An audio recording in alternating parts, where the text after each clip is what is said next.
Hello students, पिछले video तक हमने वाई पैरामीटर और जेड पैरामीटर दोनों कंप्लीट कर लिए हैं। आज हम नया पैरामीटर शुरू करेंगे, आपका लास्ट है ना, थर्ड पैरामीटर। कौन सा है? एच पैरामीटर है ना, एच पैरामीटर।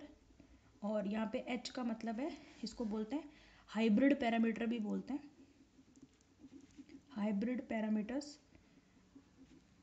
और हिंदी में तो एच प्राचल ही बोलते हैं, ठीक है।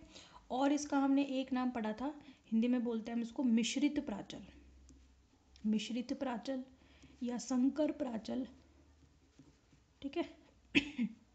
ये भी बोलते हैं इनको हिंदी में, समझ में आ गई। तो ये दोनों का मिक्स है। अगर आपको वाई प्राचल और जेड प्राचल ठीक से समझ में आए तो इसमें कोई दिक्कत नहीं आएगी। बस ये थोड़ा सा इसमें थोड़ी सी मिक्सअप हो जाती है। जैसे अगर हमें जेड प्राचल, जेड पैरामीटर हमने पढ़ा था, तो वहाँ पर वोल्टेज जो थे वो क्या थे, आपके डिपेंडेंट वेरिएबल थे। और वो किस पर डिपेंड कर रहे थे? I1 I2 पर डिपेंड कर रहे थे, ठीक है।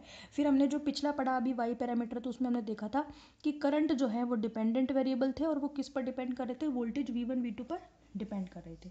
यही तो था हमारा वाई प्राचल में, ठीक है। इसके बाद है आपका हाइब्रिड पैरामीटर या मिश्रित प्राचल, संकर प्राचल या एच पैरामीटर जो है, उसमें क्या होगा? उसमें थोड़ा सा डिपेंडेंसी मिक्सड अप होगी, वो आपको थोड़ा ध्यान रखने की ज़रूरत है। बाकी दो में तो कोई दिक्कत नहीं आती। यहाँ पे भी सिर्फ आपको वहाँ याद रखना ज़रूरी है जहाँ पे ये थोड़े से मिक्स हो जाते हैं, ठीक है। जैसे क्या होगी इसकी डिपेंडेंसी इक्वेशन, कि जो V1 है वो फंक्शन होता है किसका? I1 का और V2 का, ठीक है। और जो I2 है ना, V1 के बाद I2 है, देखो मिक्स्ड है। वहाँ पर वोल्टेज ही थी, इधर करंट ही था, इधर करंट ही था, या इधर वोल्टेज ही थी। लेकिन यहाँ पर वोल्टेज भी है और करंट भी है, ठीक है। ये किसका फंक्शन होता है? ये फंक्शन होता है इसी I1 का और V2 का। तो यहाँ पर तो कोई दिक्कत नहीं है, फंक्शन होंगे I1 V2 के, ठीक है। जब आपका यहाँ पे V2 है तो यहाँ V1 आएगा, और जब यहाँ पे I1 है तो यहाँ I2 आएगा। थोड़ा सा अपना ध्यान रखने का आप देख लेना, और किसी अच्छे स्टाइल से याद कर सकते हो तो और भी अच्छा है, ठीक है। तो ये हो गई इक्वेशन 1 और ये हो गई इक्वेशन 2। यहाँ पर क्या लिख देंगे? Here V1 and I2 are dependent variable. ये क्या है? Dependent variables. And I1 and V2 are independent variables, independent variables, ठीक है। तो ये जो डिपेंडेंट है वो डिपेंड किस पे कर रहे हैं? I1 V2 पर कर रहे हैं। अब हम क्या करेंगे, इनके लिए इक्वेशन 1 और 2 से वही टोटल डेरिवेटिव इक्वेशन निकालेंगे। प्रोसीजर वही रहेगा, ठीक है। बस थोड़े बहुत आगे जो है नाम उसके अकॉर्डिंगली चेंज हो जाएंगे हाइब्रिड पैरामीटर के हिसाब से, ठीक है। तो इसको निकालो टोटल डेरिवेशन। dv1 कितना आएगा? Del V1 upon del I1 into DI1, ठीक है। आज तो मैं थोड़ा स्पीड रख सकती हूँ। Del V1 upon del V2 dV2, क्योंकि अब तो आप थोड़ा सा हैबिचुअल हो गए होंगे, है ना, पैरामीटर्स के लिए। प्रोसीजर आपको पता ही है, दो बार हमने कर लिया। Del I2 upon del I1 DI1 plus del I2 upon del V2 dV2, ठीक है। अब क्या करोगे आप? इन इक्वेशंस को किस फॉर्म में लिखोगे? पैरामीटर्स की फॉर्म में लिखोगे, ठीक है। ये हो गई 3 इक्वेशन और ये हो गई 4 इक्वेशन। नाउ राइटिंग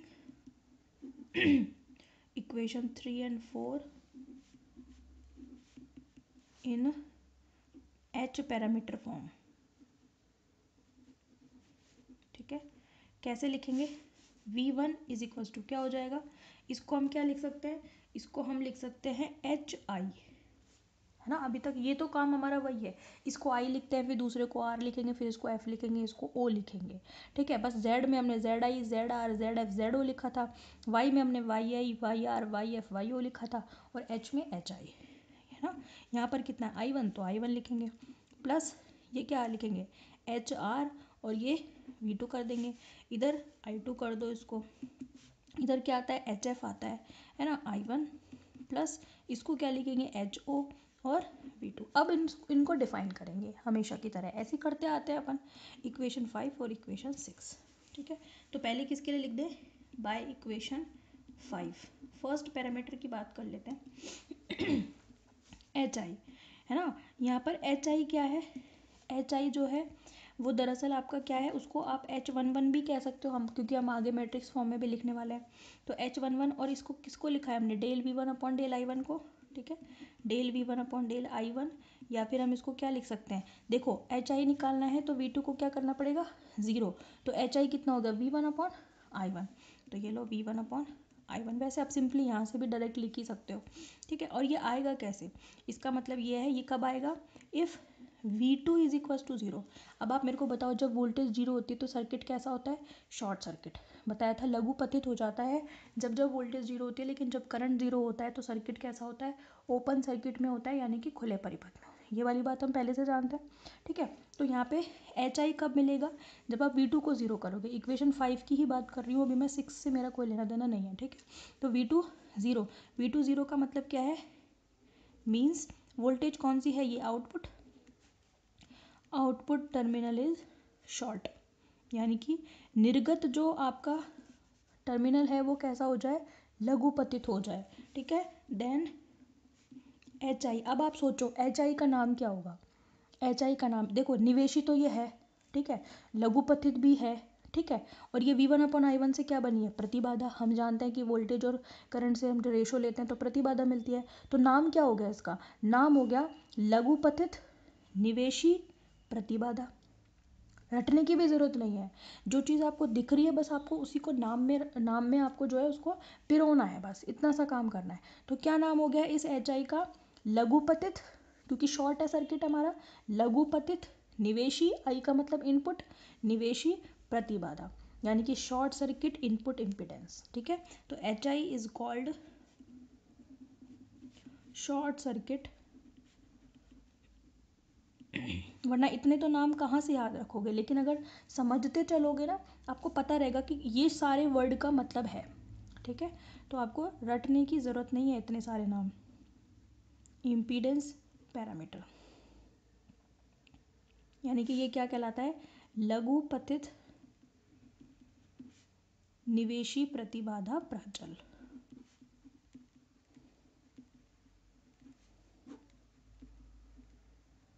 समझ में आ गई बात। नेक्स्ट है आपका नंबर 2। नंबर 2 अब तो आप सारे निकाल भी सकते हो, है ना। नंबर 2 पे देखो वो कैसे आएगा। नंबर 2 है आपका एच आर। एच आर को आप क्या नाम दोगे, H12 कहेंगे, है ना। और ये लिखेंगे किसकी जगह पर, देखो del V1 upon del V2, del V1 upon del V2, यानी कि V1 अपॉन V2। और ये निकलेगा कैसे, ये निकलेगा कि V2 के, ये कैसे निकलेगा, एच आर तब निकलेगा जब आप I1 को 0 करोगे। और I1 0 होने, यानी कि करंट 0 है, मतलब सर्किट कैसा होगा, open circuit. Means input terminal, IT लिख रही हूँ, input terminals are open. Input terminals कैसे हैं आपके, ओपन होंगे। और अब इनपुट टर्मिनल ओपन होंगे तो इसका नाम क्या होगा, देखो ओपन है तो खुले परिपथ की, ठीक है।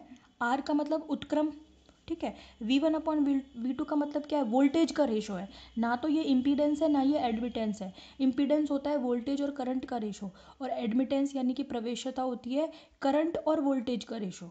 समझ में आ रही है, यानी कि करंट ओवर वोल्टेज। लेकिन यहाँ पर रेशो है किसका, वोल्टेजेस का ही है, तो हम इसको बोलेंगे खुला परिपथ उत्क्रम वोल्टता अनुपात। समझ में आ गई। इंग्लिश में क्या बोलेंगे, open circuited reversed voltage ratio. समझ में आ गई बात, ठीक है। तो हम क्या लिखेंगे, then H R is called open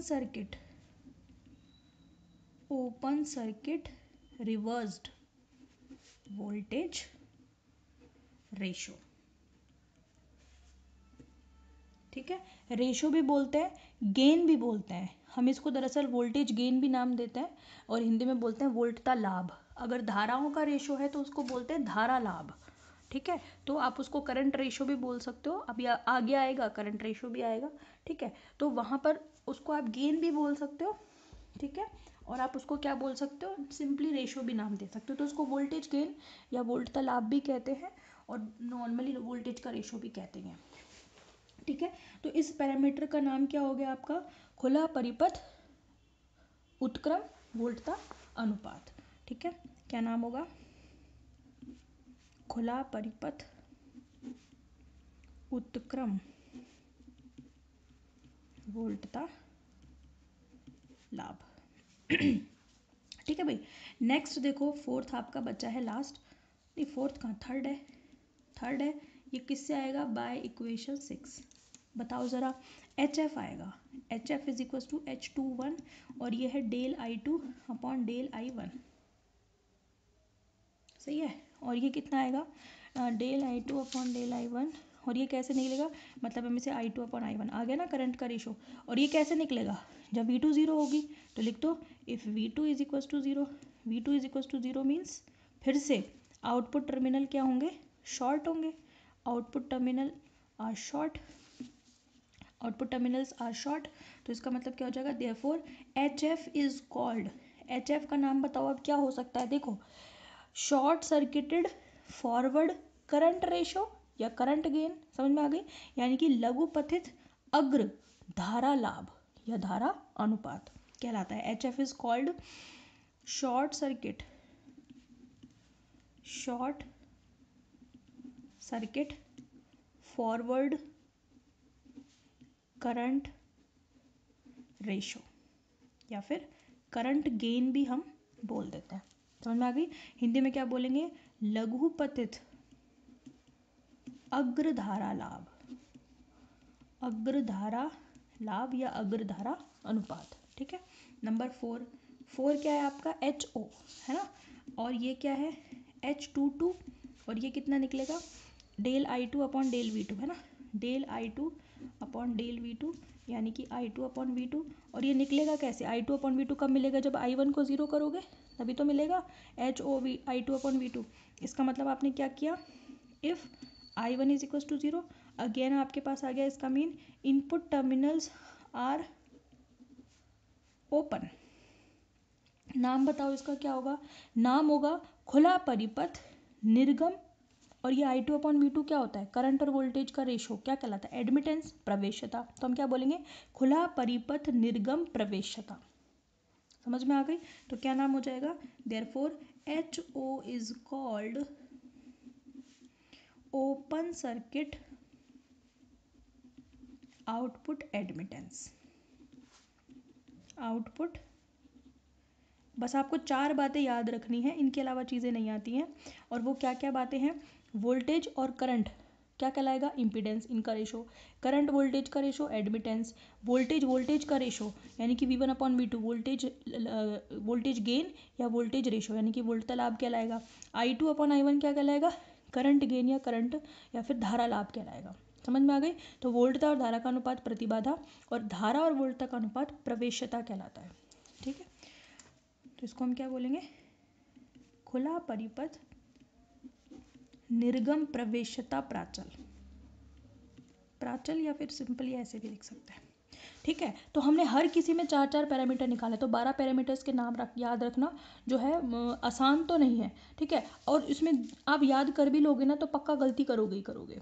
ठीक है, तो रटने का कोई फ़ायदा नहीं है, लेकिन अगर आप समझते चलोगे, आपको पता है कि आपने किस टर्मिनल को 0 किया है और उस टर्मिनल को 0 करने का क्या मतलब निकलता है, उससे उसका नाम कैसे निकाला जाता है। 4 तरीके के पढ़ते हैं, HI, HR, ठीक है, HF और HO।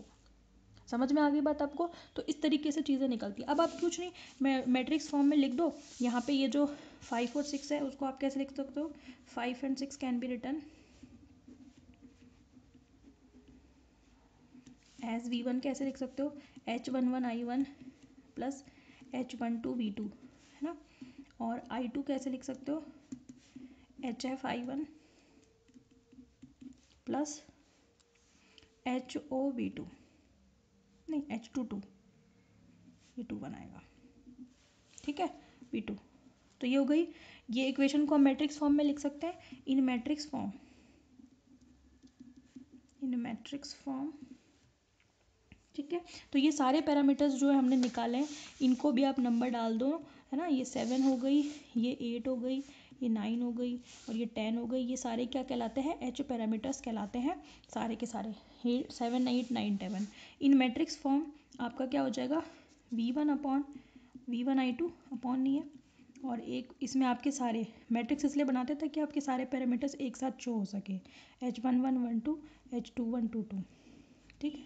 और यहाँ पे क्या आ जाएगा, I1 और V2, यहाँ पे V1 I2, यहाँ पे I1 V2, ठीक है। तो ये आपका H पैरामीटर भी जो है कंप्लीट होता है, ठीक है। नेक्स्ट अपन देखेंगे क्या टॉपिक शुरू करेंगे आपका रिलेटेड, ठीक है। चलो, थैंक यू।